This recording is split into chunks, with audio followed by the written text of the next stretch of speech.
Mon père est maçon. Il construit des maisons. Mais c'est aussi un passionné de musique et de lecture. Un touche-à-tout qui joue de la guitare, compose, s'intéresse à l'économie, à la politique, mais aussi aux nouvelles technologies. En fait, c'est même un créatif qui a toujours plein d'idées sur plein de sujets. Des idées qu'il adore partager.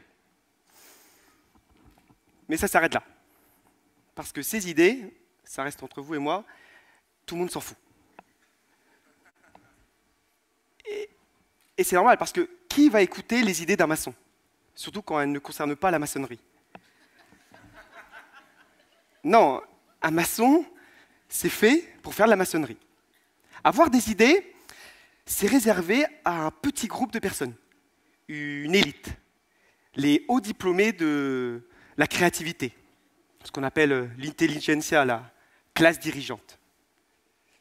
Et notre société est vraiment construite sur ce modèle pyramidal qui place en haut le petit nombre de ceux qui ont droit d'avoir des idées, et en bas, la masse, très large, de ceux qui écoutent.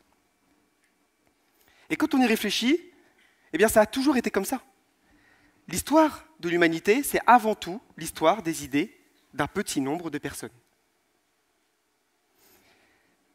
Mais peut-être que les crises que l'on traverse, qu'elles soient écologiques, économiques, sociales, devraient nous interroger sur cette manière de fonctionner. Peut-être que ce modèle a fait son temps. Et peut-être devrions-nous cesser d'attendre que les idées viennent d'en haut, pour finalement nous mettre à écouter les idées de tout le monde. Et donc, notamment, et pourquoi pas, celle d'un maçon. Ce serait possible. Ce serait possible. Mais encore faudrait-il que tout le monde ait des idées. Et là, ça coince. Parce que tout le monde ne se pense pas capable d'avoir des idées. D'ailleurs, c'est tellement répandu qu'aujourd'hui, certaines personnes considèrent que nous sommes dans une époque de déficit des idées. Même si je suis convaincu que ce n'est qu'une impression, eh bien notre époque est parfaitement illustrée par cette citation de Joubert qui dit « Ce ne sont pas les mots qui manquent aux idées, ce sont les idées qui manquent aux mots. » Ou dit autrement, aujourd'hui, ce ne sont pas les moyens d'exprimer nos idées qui manquent, ce sont bien les idées elles-mêmes. Mais alors, qu'est-ce qui ne va pas dans notre approche de la créativité? Eh bien, tout d'abord, on pense, comme je l'ai dit tout à l'heure, que la créativité, les idées, ce n'est réservé qu'à un petit groupe de personnes. Eh bien, c'est faux. Tout le monde peut avoir des idées utiles, de grandes idées. Nous sommes tous des créatifs. Dans cette salle, ici, nous sommes tous des créatifs sans exception. Et avant tout, pour la bonne raison que nous sommes tous les descendants de créatifs. Des créatifs qui ont eu les bonnes idées pour survivre, maîtriser le feu, inventer des outils, chasser, inventer l'agriculture, inventer l'écriture, explorer, bâtir, construire, innover. Cette capacité créative qui a conduit l'humanité là où nous sommes aujourd'hui, eh bien, elle nous a été transmise par nos ancêtres. Nous sommes tous des créatifs.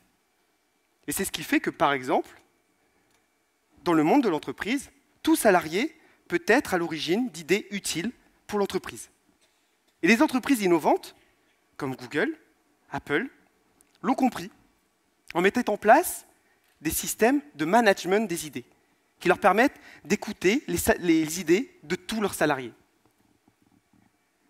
De la personne chargée du ménage au top manager, en s'apercevant au passage que bien souvent, les meilleures idées viennent des gens de terrain. Et si c'est vrai dans le monde de l'entreprise, eh bien c'est vrai partout. Nous sommes tous des créatifs. Nous pouvons tous avoir de grandes idées. Alors bien sûr, la question devient, pourquoi alors seules certaines personnes semblent capables d'avoir des idées, quand d'autres s'en pensent totalement incapables? Eh bien la réponse à cette idée, à cette question, se résume en deux mots. Habitude créative. Ce qui différencie une personne d'une autre en matière de créativité, c'est avant tout son habitude créative. Lorsque l'on s'intéresse à la vie des personnes que l'on considère comme des génies créatifs, Picasso, Mozart, Léonard de Vinci, on s'aperçoit qu'en fait, c'était des personnes qui ont développé tout au long de leur vie une habitude. L'habitude d'accueillir quotidiennement toutes leurs idées. Ces idées qui se présentent à nous sous forme d'intuition ou de pensée. De les accueillir toutes sans les juger, afin de leur laisser du temps. Car une idée, pour devenir une grande idée, ça a besoin de temps. Une grande idée n'est que rarement le fruit d'une soudaine intuition comme la pomme de Newton, mais plutôt le fruit d'une lente maturation, d'une lente intuition. Une idée s'enrichissant peu à peu à la rencontre de d'autres idées, pour finalement peut-être devenir une grande idée.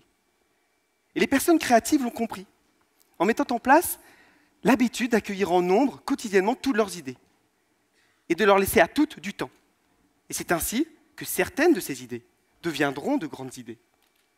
Et c'est exactement ce processus qui explique comment et pourquoi Léonard de Vinci ne s'est pas contenté d'avoir une idée géniale dans un domaine, mais de nombreuses idées géniales dans de nombreux domaines. La créativité, c'est avant tout une affaire d'habitude. D'habitude, mais aussi de partage. Et alors là, le partage des idées, surtout en France, c'est presque un gros mot. Et ce, avant tout, parce qu'on nous raconte l'histoire de la créativité, des idées, comme l'histoire d'individus géniaux qui, seuls, de manière indépendante du monde, voient émerger en eux des idées géniales, quasiment de manière divine, des idées qui vont changer le monde. Résultat, les rares personnes d'entre nous qui écoutent leurs idées s'en pensent les propriétaires et passent plus de temps à protéger leurs idées qu'à les partager. Mais cette manière de raconter l'histoire des idées se trompe. Cette manière d'aborder la créativité se trompe. Une idée est avant tout le fruit de la collectivité humaine. Une idée n'est pas tant le fruit d'un individu que de ses interactions avec son environnement, avec les personnes l'entourant, avec les idées de son époque et les idées passées. Et c'est ce qu'on devrait nous expliquer à l'école. D'ailleurs, imaginons qu'à l'école, on nous explique effectivement l'histoire de la créativité comme elle est.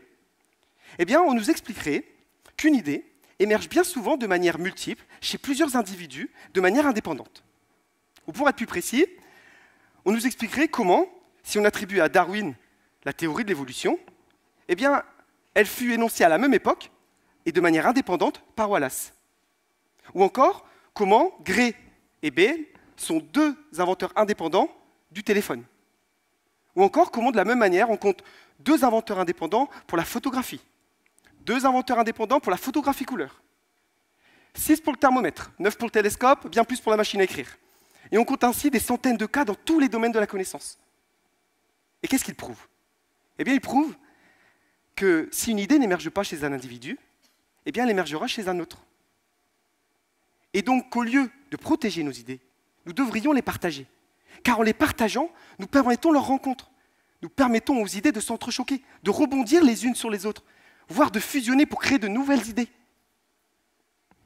Et donc, en partageant nos idées, nous rendons notre environnement plus créatif, et de manière réciproque, nous nous rendons plus créatifs.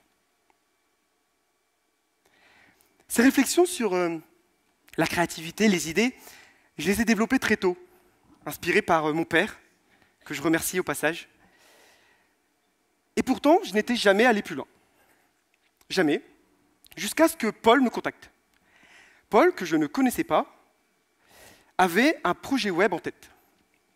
Mais comme il ne connaissait rien au monde d'Internet, il voulait avoir un retour d'un web entrepreneur. Il m'écrit un mail, comme c'est toujours un plaisir de partager mon expérience, j'accepte. On se rencontre pour déjeuner dans un restaurant non loin d'ici d'ailleurs. On discute longuement, il me pose tout un tas de questions. Et alors que le repas arrive à sa fin, je lui pose cette question. Mais quelle est ton idée? Et là, je le vois hésiter. Je pense qu'il ne sait pas s'il peut m'en parler. Il a peut-être peur que je me moque de son idée, ou peut-être que je la lui pique. J'insiste pas. On part prendre le métro, on monte dans la même ligne, et là, notre discussion embraye naturellement sur les idées et la créativité. Et alors que j'arrive à ma station, je sens qu'en fait, il a envie de me parler de son idée.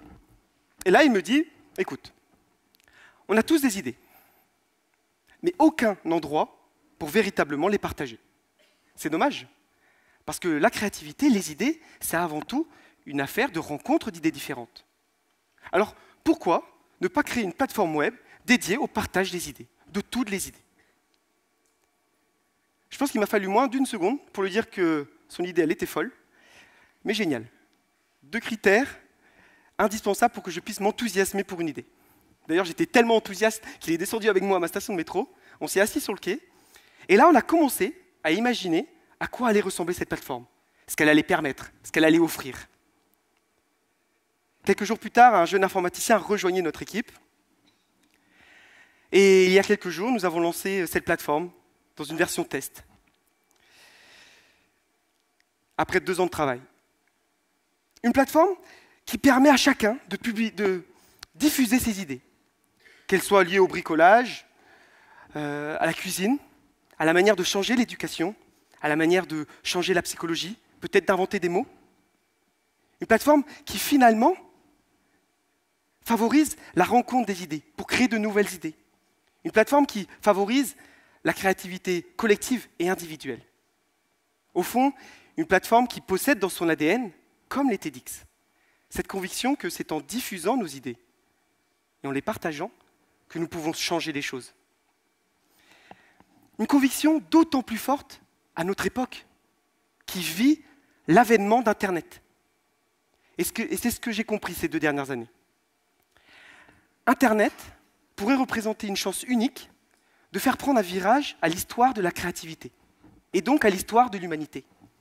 En effet, Internet, en nous permettant de comprendre que nous pouvons tous être créatifs, en nous montrant les exemples des uns et des autres, en nous accompagnant dans le développement de notre habitude créative. Nous avons tous dans la poche, presque tous, un smartphone nous permettant de saisir, dès qu'elles nous viennent, les idées sous forme de texte, de vidéos, d'images. Et en facilitant le partage de nos idées, Internet pourrait être à l'origine d'une démocratisation de la créativité. Pourrait. Pourrait, car encore faudrait-il que chacun d'entre nous comprenne le pouvoir créatif dont il est porteur.